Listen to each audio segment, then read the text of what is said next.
Hey folks, welcome back. It's me, Kent Lindstrom. If you don't know who I am the co-founder of 8-Bit Capital, which is a seed stage venture firm that invests at the earliest stages of a company's life, and we invest in software companies that connect people and businesses in new ways. And I am the host of this podcast. And today we have a guest, Hadley Harris, two first names, who Hadley is the co-founder, and this will be an important part of this story, is the co-founder of Eniac Ventures. And Eniac Ventures, I would say, is probably one of the most respected venture capital firms that's emerged in the last 10 or so years. And Eniac, if you don't know what that is it's named after a computer, the first computer, and I think it was 1945, that was the first really fully functional computer. And that computer sat at the University of Pennsylvania, where Hadley went to school. More on ENIAC in a second. But we talk about a whole bunch of things here, about the emergence of artificial intelligence, or AI, as an investing trend. We also talk about what it's like building a venture firm. Now, let's be clear, in the category of red flags regarding venture capitalists, if a venture capitalist tells you that they've built a company before and that company is their venture capital firm, it's a red flag. If a venture capitalist tells you that they think their job is harder than being an entrepreneur, that's ridiculous. But it's not nothing building a venture firm. It does take a lot of work and magic and thoughtfulness. And what's interesting, among other things, about Hadley's firm ENIAC is that it's 4 partners. And so there's a lot of venture firms, and they're together, and they've been together for about 10 years, and they're going strong. So there are venture firms that are solo entrepreneurs, things like Caffeinated Capital or Pivot North. That's just one person, sort of the initial person behind those firms. And then there are firms that are 2 people, Andreessen Horowitz, for example. It is rare that 4 partners just come together right off the bat and make it happen. And yet, that's what Hadley and his partners did. And so this is the story, and it's a pretty cool story. And I will leave you with this. I spent the entire episode talking about Eniac Ventures, and toward the end of the episode, I realized that they're pronouncing it Eniac Ventures. So there you go. In the world of podcasting, you only have one job, right? So here is my conversation with Hadley Harris, the co-founder of Eniac Ventures. Welcome back.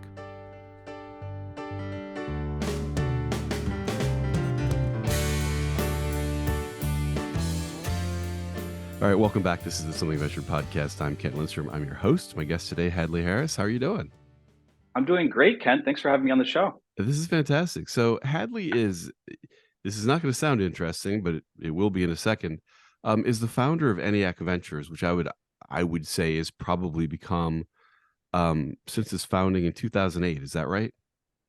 Yeah, we started working on 2008 and started investing 2010. Yeah. Since 2008 has become probably one of the most, there's a class of venture funds that are seed funds. I would say Eniac has become one of the most respected of those funds. But your founding wasn't exactly like a lot of other funds. Like, a lot of people start a fund, they kind of, roll out of, XYZ big fund, $50 million fund comes their way from 3 or 4 phone calls, and they're off to the races. That's not what you did, though, is it? You started with more than just a partner. You started with 4 partners. It'd be cool to get a sense of how you kind of, I guess, call it your entrepreneurial story of how you started, ENIAC. Yeah. No, happy to. Yeah. It's a relatively unique path. So my partners and I actually studied undergrad together. We all were engineering students at Penn way back in the late 90s. And then kind of went on our own paths, and but stayed connected, working as developers, and then starting and helping grow a bunch of venture-backed businesses. So did that kind of the first 15 years or so after school. And then came back together and started working on ENIAC, as you mentioned, 2008, and really, had very little money or, savings ourselves, didn't have kind of any kind of track record. We weren't spinning out of some, famous multi-stage fund. So we put our own savings together and a couple of friends that, for some reason believed in us and put together. Our first fund was 1.6 million. I mean, laughable. You can look back and like, oh, that sounds like laughable now. It was also Yeah. laughable back then. Right. And that's how we got our start and started investing in 2010 and then kind of slowly evolved over time.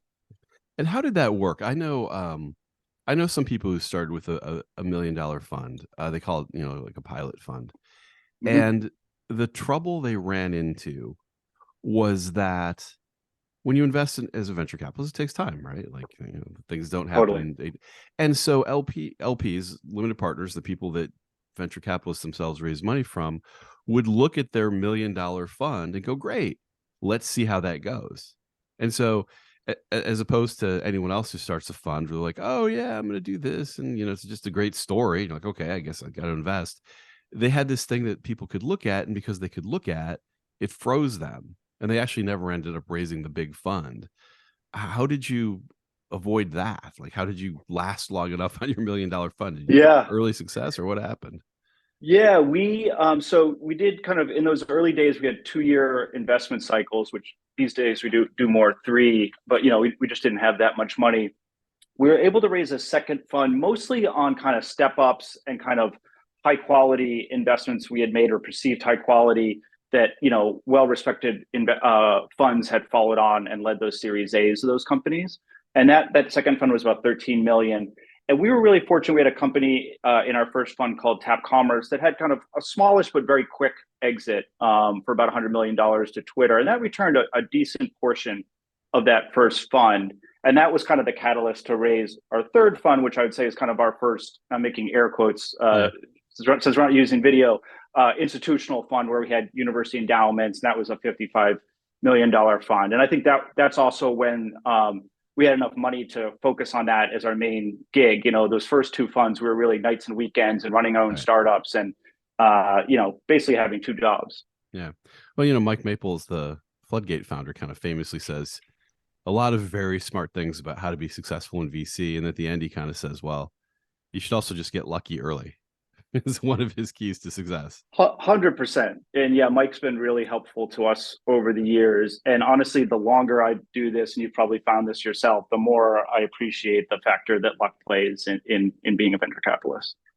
Yeah. I mean, and you very much, I think, make your own luck, but you do it in a very specific way in venture capital because you are looking for an outlier that you can't predict in the way you can in other businesses, but you do a hell of a lot of things, to Mike's been very successful and has gotten very lucky, but does it by fishing in a very specific pool of lottery tickets or whatever you want to call it, where luck is likely to be in that pool. You don't know where it is in the pool, but it's in there somewhere. Yeah.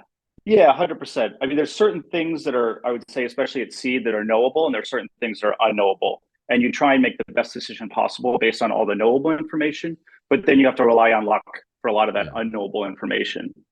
Yeah. I think, one of the most interesting things about you guys is four guys.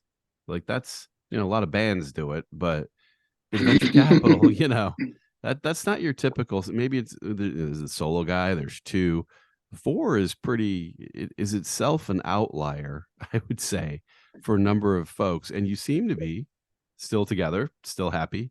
That seems like a fairly unlikely outcome.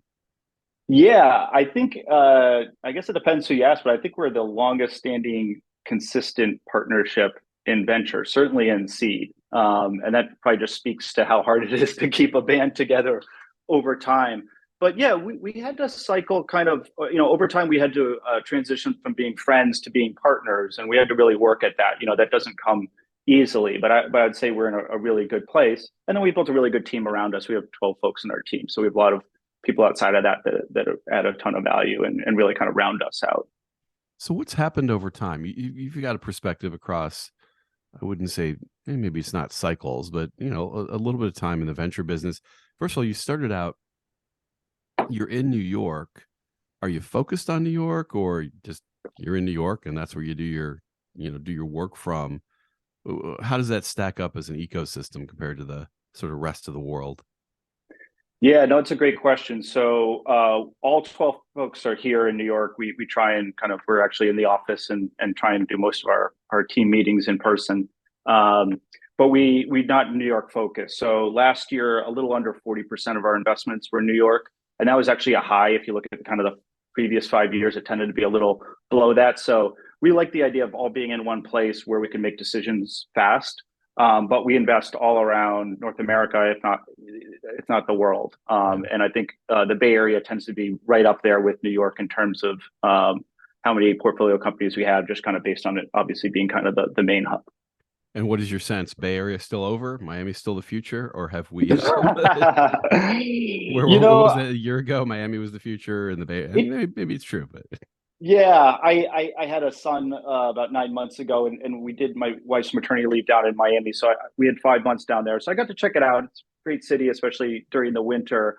It felt like there was a lot of VCs and not so many founders, at least yeah, in the types of stuff I look at, which tend to be kind of more kind of B2B, SaaS, kind of AI stuff. Um, you know, I'm very bullish on New York. I think over the long arc of time, it will become, right there with the Bay Area in terms of size. And then it's changed a lot. When we started, New York was minuscule. I mean, if you look at kind of the percentage change of New York, money going into venture, especially kind of the early rounds, which is more the leading indicator, it's grown quite a bit. And it just, to me, and also I've spent a ton of time in the Bay Area, until COVID would go there once a month. New York to me has become very similar to the Bay Area in terms of the type of companies you see, in terms of the type of founders. It's become more and more like the Bay Area.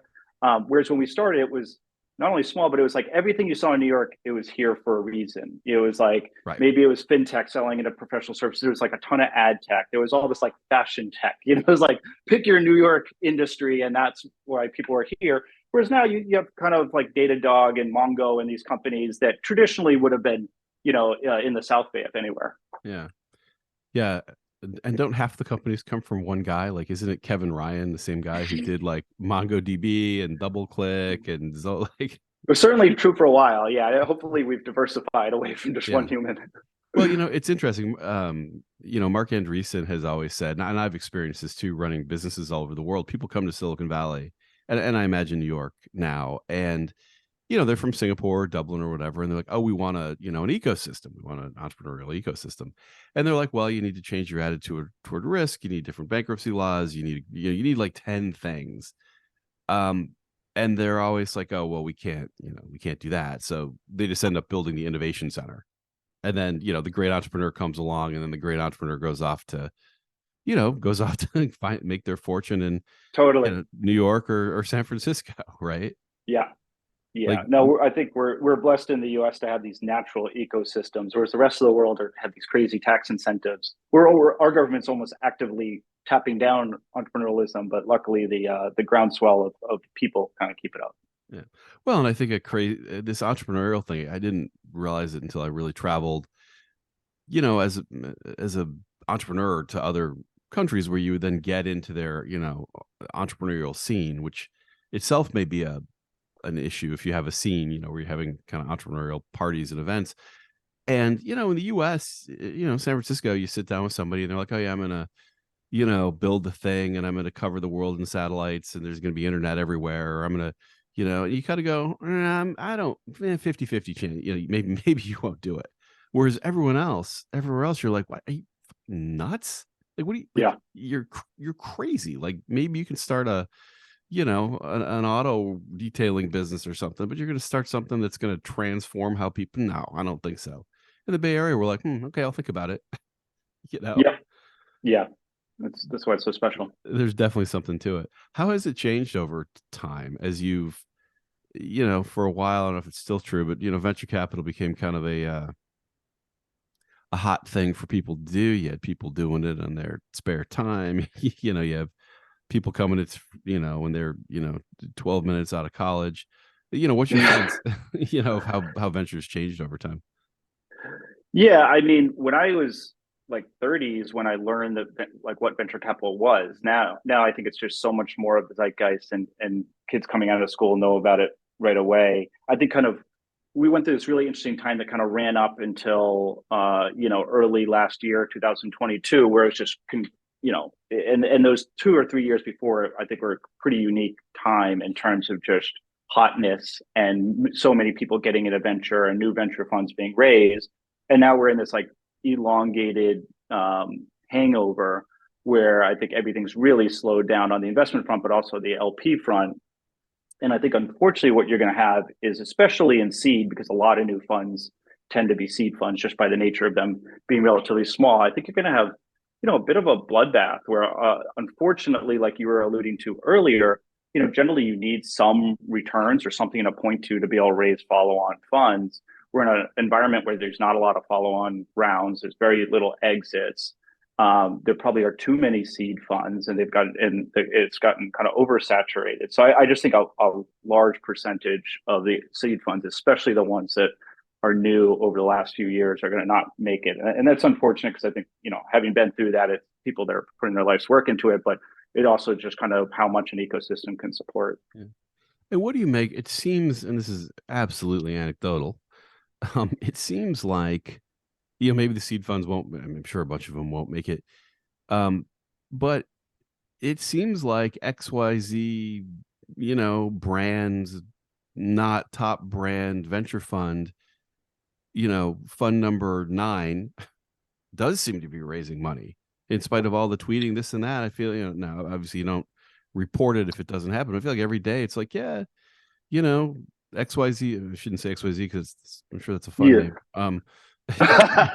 Brand X fund number 9 just raised $290 million for their fund 8. That still seems to be continuing apace. Yeah, I'm really surprised by that. I've heard mixed things from kind of at least RLPs. I do think that there will be some kind of branded funds that are on 9 or 8 that at the very least will have to be smaller. I think a lot of those funds just got too big. And, when you don't have kind of multiples like you had in 2021, it's really hard to return $1 billion fund. And most of those funds probably should be 400 million, for example. It really depends on your strategy. So I think there's going to be a pullback from those as well. Yeah. It's interesting as you kind of look at the ecosystem, what is on the company side? This is what this is all about, right? You're a couple people with a dream building something. What do you think is going on there? Let's start with what's going on with valuations, do you think, at the seed stage? Yeah, we're in a kind of crazy time. So if you look at the valuations as of the most recent kind of PitchBook data, A, B, C, and beyond have all come way down, about 50% of what they were prior. Seed hasn't budged. Actually, it's gone up a little bit. So that's kind of counterintuitive, although the number of rounds have gone down a lot. So I think there's a few things going on. One is usually when you have kind of a change in valuations, they start with the public markets and then they kind of trickle down. So part of it may be that it hasn't kind of trickled all the way down. And as you have more Series A's happening at those lower prices, it won't be rational to do the seed, at a price just below that or that same price. Another thing is we're seeing a lot of kind of what I call like multi-stage funds spending more time in seed than they normally did. And I think part of that is that they're trying to elongate their initial investment cycle. So they put too much money to work in 2021, early 2022. They need to make their cycle last longer because LPs are like, don't come back and ask for more money really quickly. So they're not doing a lot of these later stage rounds, but they also need to stay active. So it's easy to say, okay, go do a little bit of seed. Those are small checks. And we also there's a little FOMO there. They don't want to miss out. And then part of that, I think, is just AI and generative AI in particular. Since ChatGPT came out, there's this kind of a little bit of a bubble going on. We can talk more about that. And a lot of those multi-stage funds are especially like, okay, we don't want to miss out on this next wave. So go do some seed rounds because most of these rounds are seed since they're all really new. And so I think that's artificially keeping the price of seed up, which is just a bad environment for seed only funds like ourselves. So we're kind of waiting, we're active, but we can kind of talk about our approach, but I do think prices will come down over the next year or so. Yeah, I want to turn to AI, but I want to ask you a couple. This is really interesting. A couple things, and I hope this isn't too inside baseball for people around the world listening. I was describing this. Hey, but I find it fascinating, and it's my podcast, so that's how you run the show. That's right. So let me run a couple theories by you on this. that, you know, a lot of people say, and I'm talking my own book, there's so many seed funds, hundreds, thousands, the number gets bigger every time I hear it. That's why the valuations of seed companies get driven up. And you do see this. There's, you know, $20 million deals still getting done. I would argue that that's actually the result of a few large funds, the $400 million seed funds. Because if somebody says, okay, this company, seed funds that can do $50 to $250,000 don't band together and put together 80 of those and say, we need to put $5 million into your company, therefore your valuation needs to be 20 million. In fact, who does that is a $400 million seed fund whose math, and again, back to Mike Maples, you know, your fund size is your strategy. Their math ends up being they need to put $3 to $5 million into a company. Therefore, when they see a seed company, they say to that company, I need to take your whole round, or your round needs to be big enough to accommodate me. And you need to be $20 million, not because you're worth $20 million or that makes sense, but because I need to put $5 million into a company. That phenomenon. Yeah, And then double that down with the big guys coming in, they do that and they don't really care just because it's such a small portion of their fund. So they're not really 100%. trying to rationalize the value of the company. What's your sense on that? No, I think that's right. I think those two, the $400 million seed funds and the multi-stage, actually look very similar when they play at seed, but to your point, for different reasons. And the output tends to be this like 5 on 30 post seed round, Yeah. which I would like to track over time, but I'll put a little money on, will be like a really poor performing asset class when I you look am back I in am 10 not years. taking the other, yeah, not taking the other side of that. Yeah, 100%. Yeah, it's so I have another theory hypothesis that a lot of venture math is actually very natural math that just comes out of building things up from first principles. So, how much money would it take for a couple humans in today's world to reasonably spend 2 to 3 years to prove something out, such that they're a Series A fund? I think the answer to that's something like $2 or $3 million. That's kind I of think what you're it right. takes to get the, you know, 2 or 3 people together. Maybe they get up to five to prove something out. You need a little more than one. You don't need 50. Okay, so $2 to $3 million. Now, what percentage of a company are you reasonably going to own at the first stage?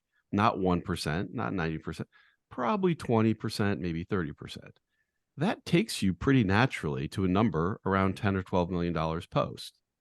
It Yep. just seems like that's kind of a naturally appropriate number today for seed investment. Does that make sense? Yeah. No, it does. And by the way, when you look at our funds, we've been raising around kind of 125, like between 100 and 150. And we think that's a natural place for a seed fund to do, because you can invest in that $2 to $3 million seed round and you can work with others. So maybe you take half the round and the math just works. It's when you try and go above that, above 200 million, that everything breaks and you end up, as we are talking about, with these kind of 5 on 25 pre type rounds. I've got one more for you, then we'll switch to AI, really inside. But, you know, in building our fund, we talked to a lot of seed folks, and a lot of them had really been thoughtful and thought about the math. And they had a number that they told us that was the appropriate number for a seed fund size based on the number of partners, a certain number of dollars per partner. And there were Hmm. even funds that were much bigger than this number. And they said, yeah, we know. Like we're way too big, but we really have kind of a Series A fund, a seed fund. There's an appropriate number. Do you know what that number was? It was the same number from a bunch of people. I would guess about 25 million per It partner. was 35 million. Yeah. It came up over and over again. And I by the time we heard that from 7 people, I was like, oh, that's kind of interesting. So a fund like yours should be about 140 million. Yeah, Yep. right where you are. Yeah. Yeah. And I would guess that if you work backwards, what is your pace for investing? How do you parse out investing amongst you guys? It tends to be about 3 per year per partner. Yeah, And then exactly. we have some principals as well. So we have a little bit more in terms of check writers. Yeah.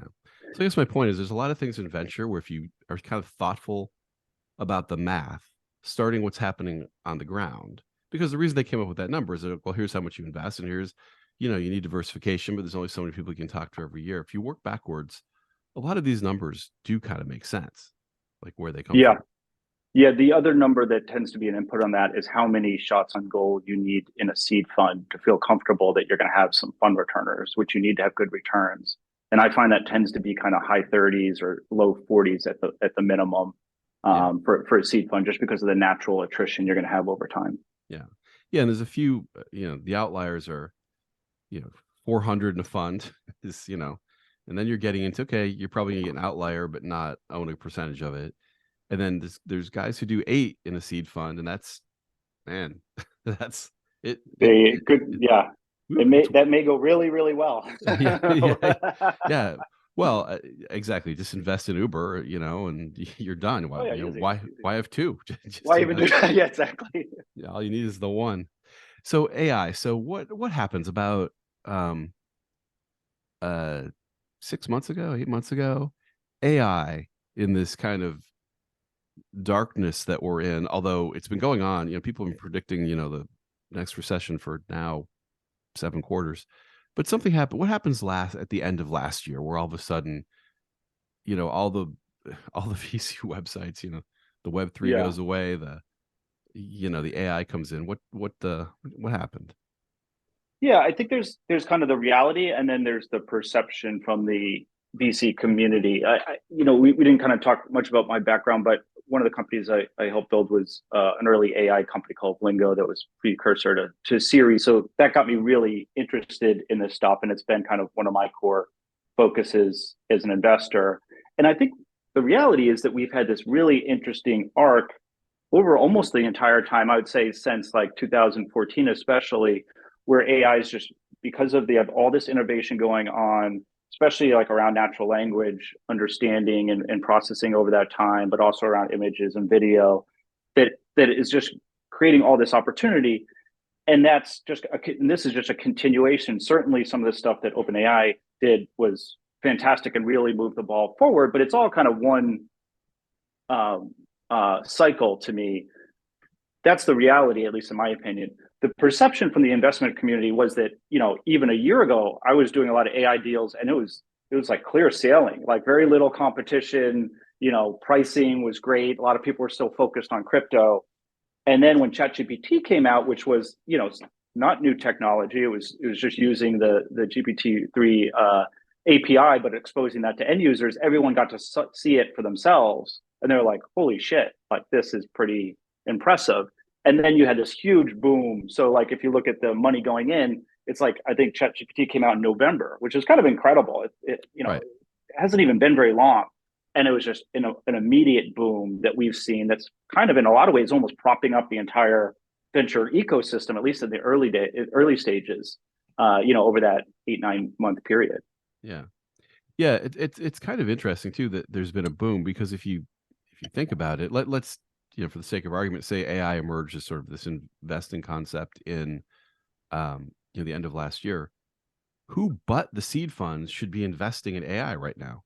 In the sense Exactly. that if it started at the end of last quarter, what the hell is a Series B fund investing in? There's nothing that's been around long enough for it to make sense. Yeah, and that's what we were talking about, why seed hasn't come down in pricing like the rest of the rounds. Because if you're a multi-stage fund, you want to invest in AI, you kind of have to do seed, right? Like, most of these things just got started. Right. There just wasn't that many before last fall. Yeah.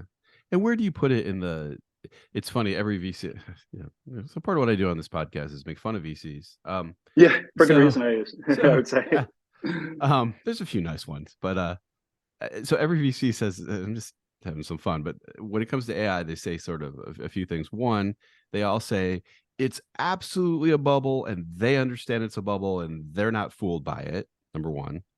Number two, but underneath that all, it's actually real, and there's really interesting things. And then number three, they've actually been investing in AI the whole time, like for 10 years. Like, that Yeah, of seems to be course. what everyone seems to say. But where do you put it into but serious people, and serious people did this with Web3 too, but serious people do say, excuse me, do say like, hey, this is one of those things. Like when I saw the internet, when I saw mobile come along, maybe when I saw the cloud come along. Yeah, maybe not today, maybe not ChatGPT, maybe not the, current version, but this feels like one of those things. Where do you sit on that?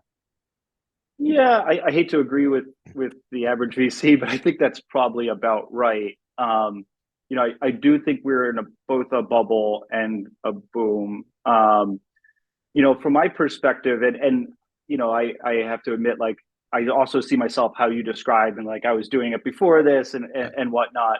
Um, I actually haven't made a new investment that I've led for Eniac since last October, and I don't think that's a coincidence. It's because I like a year ago I was just being able, I shouldn't say pick a litter, but it was just not a lot of competition, and the teams that were especially building on in generative AI, whether it be kind of tooling or application layer, they'd been thinking about it for a while, and a lot of them were like, okay, I want to solve this problem, and then they found GPT, and they were like, oh, this is a great way to solve it, but we have to build all this other stuff and whatnot.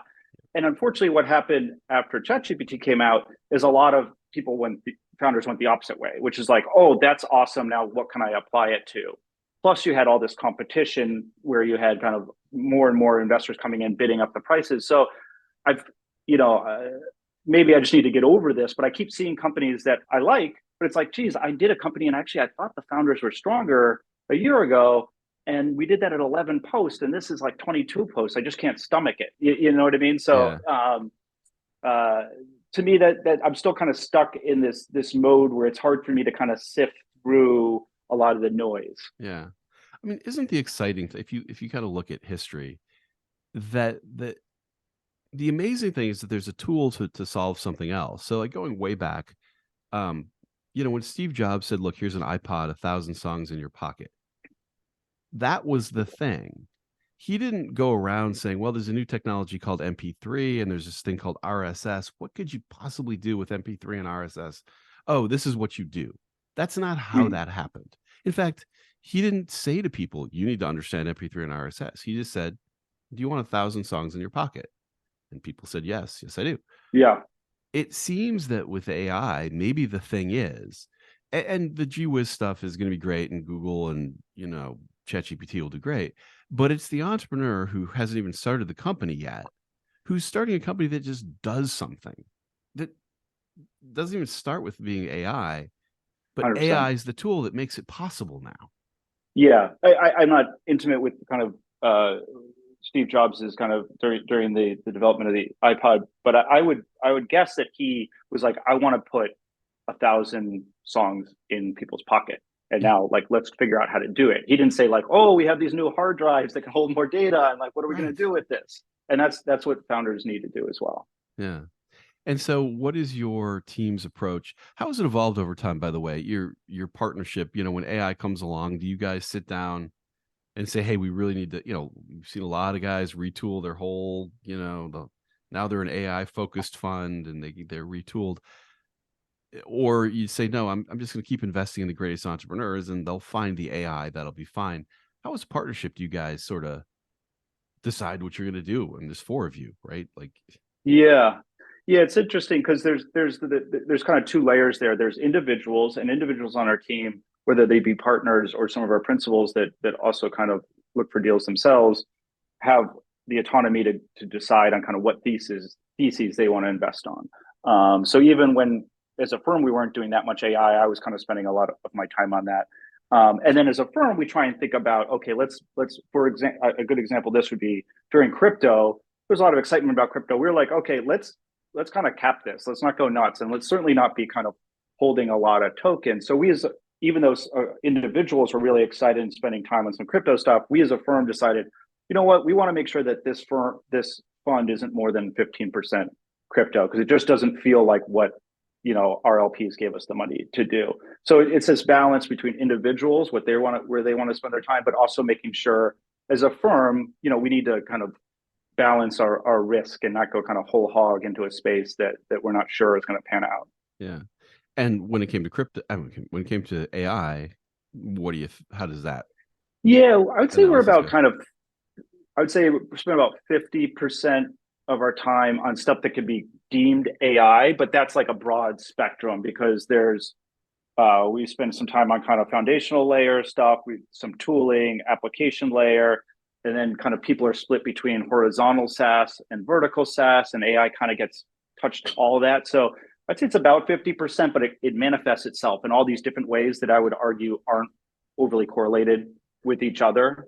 Yeah. Um, yeah, so I feel pretty good about it. I personally, I'm a believer. Feel like AI is more of a thing that will kind of permeate everything versus like a sector Yeah. into itself. I think that's right. I'm curious if you have this in New York. We have a thing in San Francisco where there's like hacker houses now, like lots of people living in these houses all working together on AI. I'm going to a demo day at one of them. It doesn't feel like how this works. Like when you back test it, I don't recall, any of the big entrepreneurs running around a hacker house kind of thing. I mean, Mark Yeah, Zuckerberg rented a house for summer. It's not quite the same thing. Like what's the scene in New York, I guess, and what's your sense? there is definitely a bunch of those in Brooklyn and whatnot. I think there are, from what I kind of hear, I think it's a little more predominant in the Bay Area. I think it depends on the types of folks that are kind of joining these hacker house. If you're right out of school and you want to have fun and kind of cut your teeth, that seems like a cool idea. If you're kind of spent the last 10 years as a product manager and you want to start something, it's probably not the best fit, I would think. Um, so yeah, I think it goes back to what we were saying before. It's a little bit, I think, in reverse. Like I'm always skeptical of these like people that are like, I want to start a company and then they're going to go search for a problem versus the folks that have the problem and then they want to figure out how to solve it. It's almost never the case. It just seems to me it's almost never the case. And you get great people. They went to Stanford and they worked at Facebook and they want to be rich like Mark Zuckerberg and they've thought about it really hard and they've come up with an idea. And the amount of energy you need to gut through, unless you get really lucky as an entrepreneur, I think just dictates that you be passionate about a problem in a way that only happens when it arises organically. And I don't know, that's been my 100%. I mean, as you know, this shit is hard. I mean, yeah. you're at least you're looking at kind of 7 years of grinding, and there's going to be a couple years where it's like you're going to be laying people off. You don't think you're going to survive another month. I went through this with my companies, and like, yeah, that's not something you should sign up for, kind of on a whim. Yeah. Do you think you worked at the company? Do you think there's a way you should become a venture capitalist? Do you think you should, Mike Moritz was a, you know, writer. Like, Yeah, I mean, are you happy the way that you came to it? It seems to make sense that you worked somewhere and then started your fund. yeah, I'm biased. I think that that's how we did it, and we like that kind of DNA, and I think it serves us well. I don't think it makes you kind of better at picking companies, but I do think it gives you more empathy when you're working with those founders, which I think is very important. I think there are a lot of great VCs, very successful VCs. Fred Wilson, for example, that don't have any operational or entrepreneurial experience, and they've Yeah. done very well. So I just think there's a lot of ways to be successful. Um, you know, and it just depends also kind of what you're optimizing for. But I'm biased. I like kind of folks that have operating background and kind of, especially at a startup. I mean, it's even just coming from like, you guys built stuff, so you know how it is. But it's different when you're at Google for 6 years and then you Yeah. come over. Certainly, it's great experience, but it's not the same as not being able to make payroll. Yeah. And what percentage of VCs do you think have empathy for their companies? I think it's pretty small, Yeah. and I think it's in some ways, maybe I haven't thought about this before, but I'll say probably worse in New York than SF, because I do think the percentage with entrepreneurial backgrounds is probably a little bit lower here, Yeah. where you have a little bit more people coming from finance, and my wife's in finance, so I don't want to talk too much shit, but as a whole, not the greatest people. So yeah. Yeah. It's funny. What so getting back to, AI for a moment, what do you as I've talked to different people about AI, there's kind of a one of the things I think is fun, but kind of just because I like sci-fi.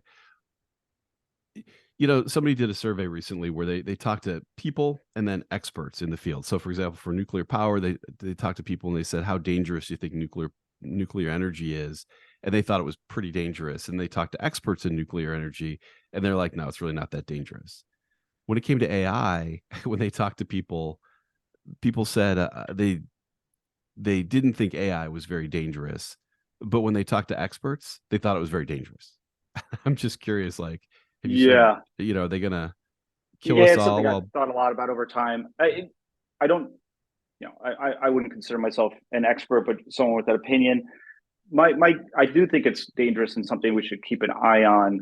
Um, my guess, or my best guess, kind of based on everyone I've talked to, is a little further out than some people are saying. I think experts are very split on this, um, and I'm very skeptical of like the ideas that people have for controlling it right now, and I'm skeptical of the people's incentives that are pushing for kind of controlling this stuff, in that they tend to be kind of incumbents, and I think anything that kind of pats down entrepreneurialism within AI space, or just in general, I'm generally against. yeah, So there's a lot to figure out there, but I don't think we have a good solution. And just kind of some kind of knee jerk reaction, I think is a bad idea. yeah.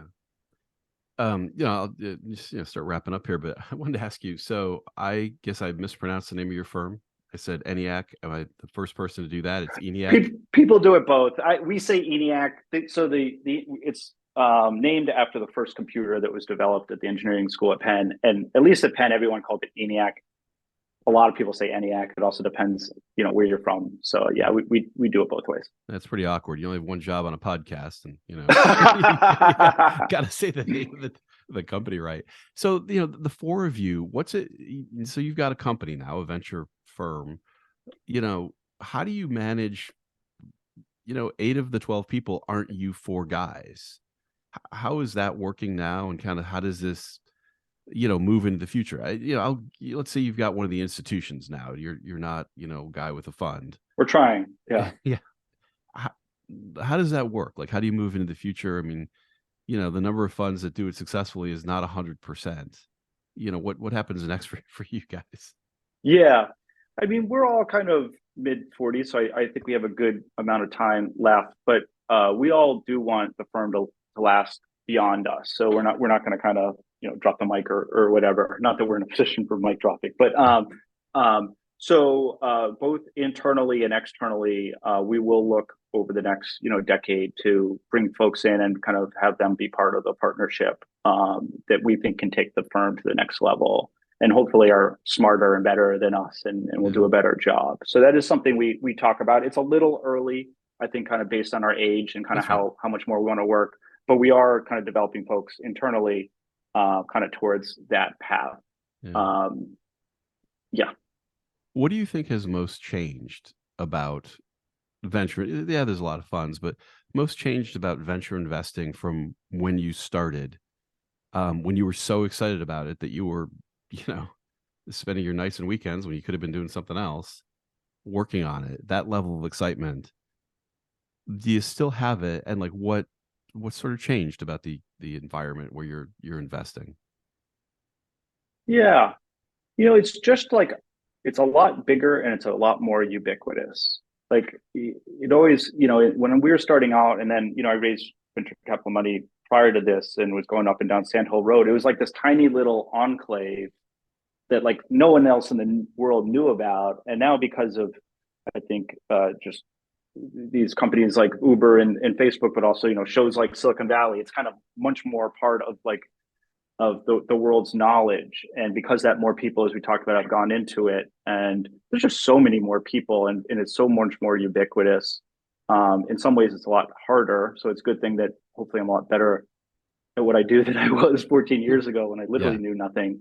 But yeah, it's harder and it's bigger, but I still enjoy it. At the end of the day, I'm sure you're probably the same. I mean, just working with founders, Yep. seeing them, tackle these problems, and I love it. And for what it's worth, I think if I had joined a big venture capital firm, I don't think I would still be doing it. I do really like the kind of day-to-day building of something over the long arc of time. And to me, ENIAC is that. It's like our startup that we're building and that we run as a startup. And that kind of keeps me balanced. I feel like I'm kind of half VC, half entrepreneur. Maybe that's maybe I'm just kind of fooling myself more on the Yeah. entrepreneurial side, but it feels like a balance there, and I really like that. If it's nothing else, I would want to do. Yeah. Well, it's cool. You built something really cool. How do people, how do people find you if they want to learn what you're thinking, or they've got a company? What's the best way to Sure. track you? Or maybe you don't want to be I'm tracked pro- down. no, yeah. I'm probably more active than I should be on Twitter or whatever it's being called these days, just at Hadley. I read all incoming emails, Hadley at eniac.vc. But those are probably the best. I'm on LinkedIn, but I think Twitter and email is usually the best way. All right. Well, thanks so much for doing this. Yeah, thanks for having me. Really That's appreciate great. it, and really enjoyed the conversation. That's great. All right. This has been the Something Ventured podcast. Hadley Harris of Eniac, my guest. Talk to you next time.